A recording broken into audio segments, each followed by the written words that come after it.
तो क्या हाल है आप सबके? आई होप आप सबकी तैयारी बहुत बढ़िया चल रही होगी। तो आज मैं आपके साथ शेयर करूँगा कि वर्किंग प्रोफेशनल को क्या टाइम टेबल फ़ॉलो करना चाहिए। इसमें मैं अपना टाइम टेबल शेयर करूँगा जो मैं फ़ॉलो किया करता था जब मैं इस एग्ज़ाम की प्रिपरेशन कर रहा था। तो देखो, वर्किंग प्रोफेशनल के लिए क्या है, देखो अगर हमें उन एस्पायरेंट को टक्कर देनी है तो हमें हमारे पास एक प्लान होना चाहिए और उस प्लान को एग्जीक्यूट करने के लिए एक हमारे पास टाइम टेबल होना चाहिए। तो ये बहुत इंपॉर्टेंट है कि हम टाइम टेबल फॉलो करें ताकि हम उस पीडीएफ में अपना नाम देख सकें जिसके लिए हम ये मेहनत कर रहे हैं। तो देखो, करना हमें ये है कि देखो, सबसे पहले जो इस पेपर में जो सबसे ज़्यादा टाइम कंज्यूमिंग सब्जेक्ट है वो है मैथमेटिक्स। आपको बहुत सारा टाइम डिवोट करना पड़ेगा मैथमेटिक्स में। अगर आप उसमें एक अच्छी कमांड बनाना चाहते हैं तो आपको एक अच्छा खासा टाइम देना पड़ेगा। और दूसरा जो सब्जेक्ट है, जो जिस जो जो सबसे ज़्यादा पूछा जाता है इस एग्ज़ाम में, वो है इंग्लिश। इंग्लिश का बहुत बड़ा वेटेज है इस एग्ज़ाम में। तो ये 2 सब्जेक्टों को आपको बहुत टाइम देना पड़ेगा और आपको डेली बेसिस पे इनमें टाइम इन्वेस्ट करना पड़ेगा, क्योंकि एक जो है वो बहुत ज़्यादा समय लेगा आपका कमांड के लिए, और एक दूसरा सब्जेक्ट ये है कि हम इसको हल्के में इसलिए नहीं ले सकते क्योंकि इससे ही नंबर ऑफ क्वेश्चन ज़्यादा आएँगे। जब मैं प्रिपरेशन कर रहा था तो जो मेरी सिलेक्शन में सबसे बड़ा हाथ है वो है इंग्लिश का, क्योंकि मैं 45 में से 43 क्वेश्चन सही कर पाया था मेंस में। करने वाले 45 के 45 भी कर जाते हैं, पर मेरे लिए 43 भी हो गए तो मतलब मैंने अपनी वो सबसे ज़्यादा बेस्ट परफॉर्मेंस दी थी उस पेपर में। तो ठीक है, तो देखो, 2 सब्जेक्ट तो हमारे डेली चलने वाले हैं, वो है हमारे मैथमेटिक्स और इंग्लिश।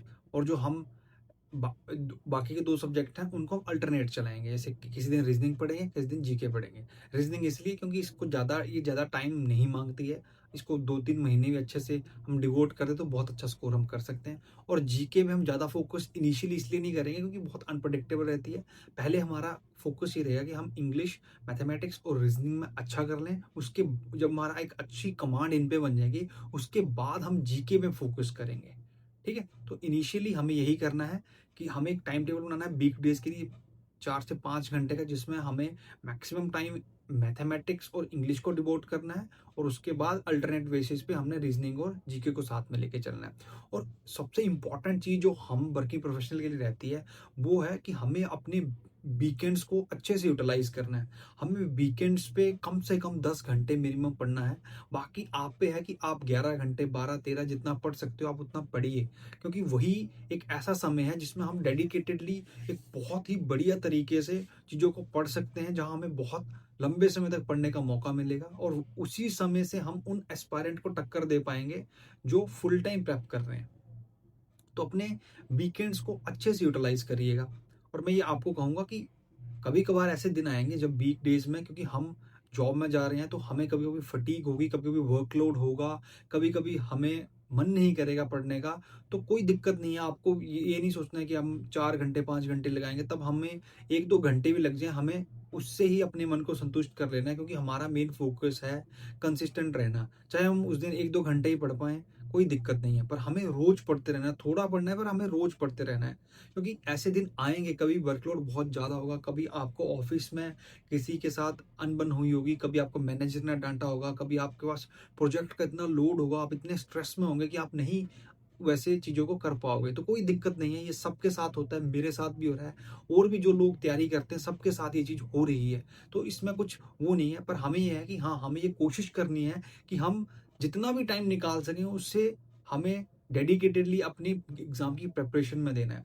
और वीकेंड्स में भी कभी-कभी ऐसा होगा कि आपका मन नहीं करेगा, आपका मन होगा कि इस हफ्ते मैं आराम कर लेता हूँ, मैं नहीं पढ़ पा रहा हूँ, मेरी आउटपुट नहीं आ रही, तो कोई दिक्कत नहीं है। आप महीने में 1 हफ्ता ऐसा गुज़ार सकते हो जिसमें आप ना भी पढ़े तो चल जाएगा। कोई देखो, अपने पे बहुत ज़्यादा हार्ड होने की इतनी ज़्यादा ज़रूरत नहीं है, क्योंकि हम ऑलरेडी एक जॉब कर रहे हैं और उसके साथ-साथ प्रिपरेशन करना इतना आसान नहीं है। तो हमें क्या है कि हमें यार थोड़ा लाइफ़ को एन्जॉय भी करना है, कभी-कभी हमें रिलैक्स भी रहना है। क्योंकि देखो, ये गेम ऐसा नहीं है ना 1-2 दिन के लिए हमें ये पढ़ना है। हमें मैराथन की तरह देखना पड़ेगा कि हमें कम से कम 8, 9, 10, 11-12 महीने तक पढ़ना पड़ सकता है। तो हम ऐसे नहीं हो सकते कि हम इनिशियली फर्स्ट महीने में ही बर्नआउट हो जाएँ, ठीक है? तो थोड़ा किसी दिन ऊपर-नीचे चलेगा, पर हाँ, हमें मेंटेन करके रखना है कि हाँ, हम अपनी पढ़ाई करते रहें निरंतर।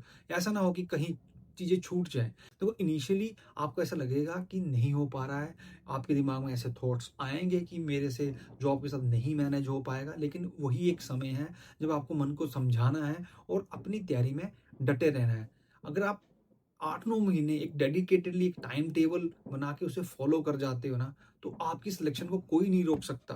क्योंकि देखो बहुत से जो आपको जो लोग दिखते हैं ना, जो रोज़ प्रिपरेशन कर रहे हैं, बहुत इतने सारे लोग डिस्ट्रैक्टेड हैं कि वो रोज़ पढ़ने जा रहे हैं, लेकिन उनका एक्चुअल आउटपुट वैसा है ही नहीं। वो अगर 8 घंटे पढ़ने गए तो मुश्किल से 3 से साढ़े 3 घंटे ही इफेक्टिव निकाल पा रहे हैं। तो आपके पास जो अगर 4-5 घंटे अगर आप उनको इफेक्टिवली निकाल पा रहे हो, आप रेस में बहुत आगे हो। तो देखो घबराना नहीं है, अपनी ऊपर अपनी मेहनत पे भरोसा रखना है और अच्छे से तैयारी करनी है, ठीक है? अगर एक बार इस तैयारी में कूद गए तो फिर हार नहीं माननी है देखो, ठीक है? फिर कुछ करके ही निकलेंगे हम, ठीक है? और बाकी आपको किसी भी तरह का कोई डाउट हो तो कमेंट सेक्शन में लिखिएगा। मैं आपको आपकी बातों का जवाब दूँगा, या नेक्स्ट वीडियो में अगर किसी के बहुत ही सारे क्वेरीज़ होंगी तो नेक्स्ट वीडियो बना के उनको सॉल्व करने की कोशिश करेंगे, ठीक है? तो चलिए मिलते हैं नेक्स्ट वीडियो में।